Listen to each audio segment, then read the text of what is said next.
Welcome back. All right, so news of the day video for all you fine people on your Wednesday, September the 28th. Starting off with Pittsburgh news, the reason for Pittsburgh garb. There's a couple of things with Pittsburgh in the news.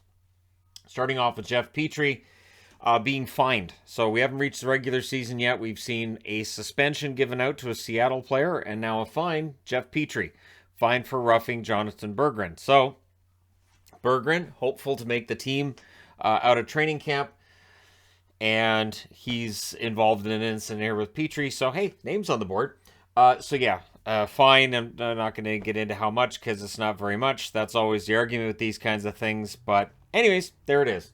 Also, Blueger left practice early today with an upper body injury. They're not telling us much about it. But as a Teddy Blueger fan, that worries me because I want to see Blueger in that lineup on opening night. One player we will not see on opening night for the Colorado Avalanche is Alex Galchenyuk. Galchenyuk has been released from his tryout. And I saw people saying, oh, here we go, it's another Nichushkin, when it's not. Galchenyuk had a rough year with Arizona, and just in general, the last few years of his career have been really tough. And so being released by Colorado, I would think now he'll likely go to Europe, I would think. Maybe he signs with an AHL team for this year, right? If he plays well in the American Hockey League, maybe he gets an NHL contract. But it looks like his NHL career, if it's not at an end, it is flirting with being at the end. So Galchenyuk released by the Colorado Avalanche. That's the only release I've seen so far from the tryouts, but we will be seeing other releases this week.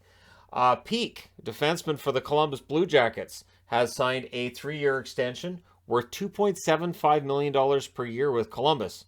So that's a nice, healthy extension for him. Good, young, up-and-coming defenseman. And this is one of those deals that, too, may end up being a bargain in the long term, right? So Peake gets his contract, and Columbus has to be happy. I would imagine the player is happy as well. And, hey, best to him for getting $8.25 million over that 3-year period. Good news for Chicago in that Colton Dach has returned to practice. He, of course, was in concussion protocol last week, so him being back at practice is good news for the Chicago Blackhawks. And yes, he is the brother of Kirby Dach, who is now a member of the Montreal Canadiens. Interesting, coming out of the Senators' practice today, you could see Claude Giroux coaching Stützle on faceoffs and what to do on faceoffs. So this is one of the reasons why it's important to have veteran players. And I said this about Ottawa when they were, tearing everything down for the rebuild. I said you need veterans when you decide you're going to be ready to come out of this rebuild, and Giroux is the perfect veteran for that. So, in Giroux's case, him coaching a guy on how to win faceoffs here and there, and Stützle, young player, that's what you need. That's the kind of leadership you need, so you don't necessarily have to have a captain's C on the front of your jersey to be a leader, as Giroux is proving. Good news for Seattle, and it is preseason. I keep saying it's just preseason. Don't overreact, and this is true.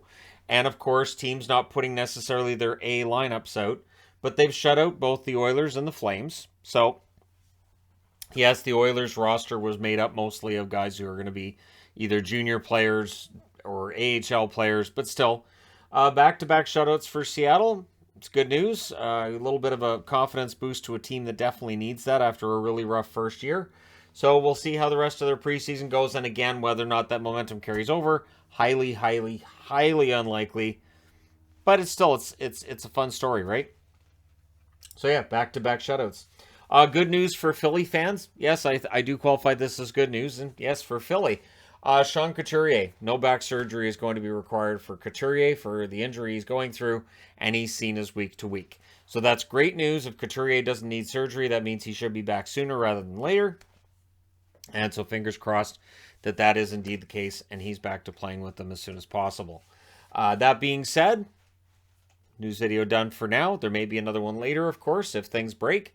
That haven't yet, but let me know your thoughts in the comments section below as always. Don't forget to hit like and subscribe if you're browsing your way through, you just happened upon this video.